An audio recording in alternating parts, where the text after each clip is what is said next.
असम में इस साल भी भीषण बाढ़ की मार झेल रहा है। ताजा जानकारी के अनुसार बाढ़ से 2 और लोगों की मौतों के बाद मृतकों की संख्या 68 तक पहुंच गई है। हालांकि कई इलाकों में पानी धीरे धीरे कम हो रहा है, लेकिन हालात अभी भी पूरी तरह से सामान्य नहीं है। राज्य के 5 जिलों में 5,24,000 से अधिक लोग बाढ़ से प्रभावित है। सबसे ज्यादा प्रभावित जिला चराईदेव है, जहां करीब 1,90,000 लोग बाढ़ की चपेट में है। इसके अलावा गोलाघाट, जोरहाट, नंदगांव और शिवसागर में भी हालात काफी गंभीर बने हुए हैं। राहत और बचाव के लिए 354 राहत शिविर और राहत वितरण केंद्र चलाए जा रहे हैं, जहां लगभग 37,700 से अधिक विस्थापित लोगों को आश्रय और जरूरी सुविधाएं दी जा रही है।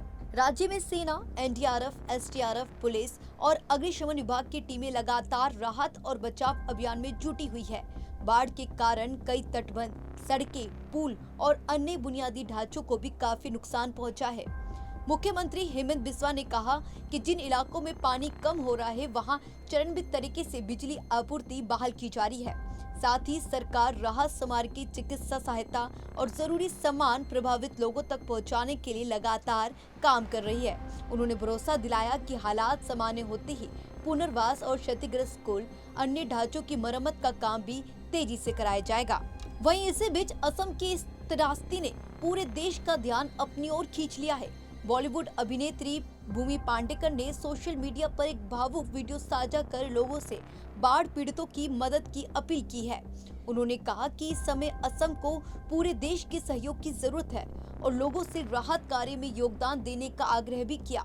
भूमि पांडेकर ने एक विश्वसनीय राहत कोष का लिंक भी साझा किया और कहा कि बाढ़ प्रभावित लोगों को भोजन, दवाई, साफ सफाई का सम्मान और सुरक्षित स्थानों तक पहुंचाने के लिए हर संभव मदद की आवश्यकता है।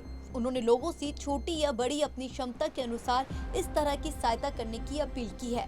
सिर्फ भूमि नहीं, बल्कि सिंगर गुरु रंधावा, अभिनेत्री सोनाक्षी सिन्हा, सोहा अली खान और राशि खन्ना सहित कई कलाकारों ने भी सोशल मीडिया के माध्यम से लोगों से असम के लोगों के लिए राहत बचाव कार्य में अपने योगदान देने की अपील की है।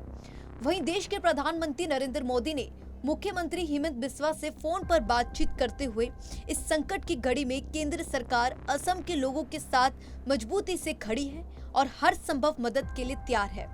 फिलहाल राहत और बचाव कार्य लगातार जारी है। प्रशासन लोगों से सतर्क रहने और स्थानीय अधिकारियों के निर्देशों का पालन करने की अपील कर रहा है। जो बाढ़ जो आया है, ये बाढ़ बहुत ही माने विनाशकारी बाढ़ है। इसका वर्णन करना बहुत ही मुश्किल है, क्योंकि बाढ़ जो आया वो आपको पानी के साथ नहीं आया, साथ में कीचड़ के साथ आया। ठीक है, मड लेके आया।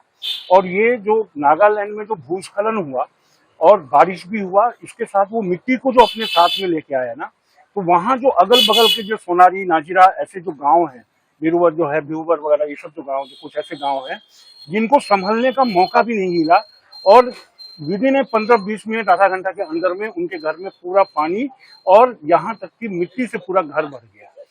अब उसके बाद स्थिति ऐसी हो गई है कि अब आप ये कल्पना नहीं कर सकते हैं कि उसमें कितने आदमी मरे होंगे। जो डेली अभी जो रिपोर्ट आ रहा है, जब पानी सूख रहा है जहां जहां भी, वहां से डेड बॉडी निकल रहा है। जानवर जो है वो कितने बह गए, कितने उस मिट्टी में दब के मर गए, उसका कोई अभी तक कोई हिसाब नहीं है। बिजनेसमैन जो कम्युनिटी है, बाजार जितना है, सबका दुकान का भी वही हाल है।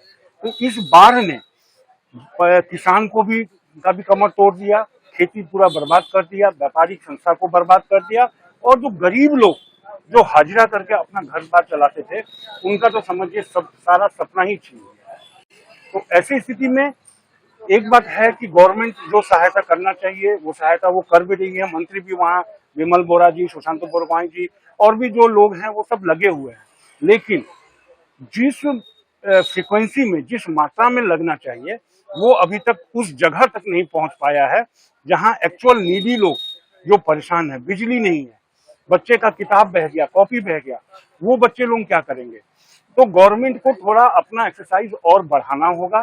साथ में जो प्राइवेट, जो एनजीओ, जो अभी सामाजिक संगठन है, वो लोग भी अपने माने हिसाब से प्रयास कर रहे हैं लोगों तक पहुंचने का। लेकिन ये विभीषिका इतनी बड़ी है कि चाह के भी आदमी उस जगह तक नहीं पहुंच पा रहा है जहां पे एक्चुअल नीडी को आदमी मदद कर सके। 2-3 गांव तो ऐसा है जो पूरा गांव ही समाप्त हो गया। उस गांव का पुनर्स्थापन सरकार कैसे करेगा, वो सरकार के लिए एक बहुत बड़ा प्रश्न चिन्ह है। वहां के लोगों की जो क्षति हुई है उसका परिपूर्ण माने क्षतिपूर्ण कैसे होगा, यह अब सरकार किस तरह से करती है। और सब कुछ हम सरकार पे भी नहीं छोड़ सकते हैं, कुछ सामाजिक दायित्व तो हमको आपको भी उठाना होगा। देखिए, शिवसागर के अंदर और चराईदेव डिस्ट्रिक्ट के अंदर में इतनी तबाही पहले कभी नहीं हुई थी। मेरी काफी लोगों से बातचीत हुई, बिजनेस कम्युनिटी में जो है उन लोगों के साथ में भी उन लोगों का इस हिसाब से लॉस हुआ है कि उसको हम लोग वो मेकअप ही नहीं कर पाएंगे। और बरसात का पानी जो आया, वो नागालैंड से जो पानी आया उसके बाद वो तो एक तरह थी, अलग ही थी। उसके बाद में अब ज्यादा मुश्किलें हो रही है, क्योंकि वो जो बालू जो थी, मिट्टी जो थी, चिकनी मिट्टी है, उसके मलबा के कारण अभी जो उन लोगों को इतनी दिकदारी हो रही है कि उसको हटा नहीं पा रहे हैं। और बिजनेस कम्युनिटी तो खराब हुआ ही है, साथ साथ में जैसे खेती वगैरह की जो ये जगह है, वो सब जगह वो भी बहुत ये हो गई है, खराब हो गई है। तो उन लोगों को, खेती करने वालों को भी बहुत प्रॉब्लम होगी। और बिजनेस वालों को, अगर उन लोगों को वापस खड़े होना है तो यही रहेगी कि गवर्नमेंट से, कि आसाम गवर्नमेंट हेमंत बिश्व शर्मा जी से हम ये अपील करना चाहेंगे कि बिजनेस कम्युनिटी को सपोर्ट करके उनको आगे लेके आए, ताकि वो वापस खड़े हो सके। और जहाँ ये है कि शिवसागर, नाजीरा, सिमलगुड़ी, आमगुड़ी और आपका सोनारी, ये जो इतने इफेक्ट हुए हैं कि वहाँ हर आदमी, मतलब कोई ऐसा आदमी नहीं है जो इस बाढ़ तो नहीं है, लेकिन क्या प्रलय से कोई नहीं बच पाया है। सो भोलेनाथ से ये अपील करते हैं और सरकार से ये अपील करते हैं कि वो इनको सबको सहायता प्रदान करे और आगे लेकर के जाए, इनको सबको साथ लेकर के काम करे, आगे ज्यादा से ज्यादा काम करके उनको सहायता प्रदान करें। आपका नाम बता दीजिए। मेरा नाम उमेश पारिक है और मैं एक एनजीओ से जुड़ा हुआ हूँ। मेरा एनजीओ भी अभी काम कर रहा है आपका सोनारी में, सिमलगुड़ी के अंदर में, आपका जोरहाट में, शिवसागर में, सब जगह लगा हुआ है। मेरा एनजीओ का नाम मारवाड़ी युवा मंच है, जो सब जगह आपका ये फ्लड में रिलीफ में काम कर रहा है। हम लोग एक छोटी सब कोशिश कर लगे हुए हैं कि जिसको जितनी सहायता मिल सके वो हम लोग करें। उम्मीद है कि जल्द ही हालात पूरी तरह से सामान्य होंगे और प्रभावित परिवार अपनी जीवन को फिर से पटरी पर ला सकेंगे। फिलहाल इस खबर में इतना ही। ऐसी ताजा और विश्वसनीय खबरों के लिए जुड़े रहिए पंजाब केसरी के साथ।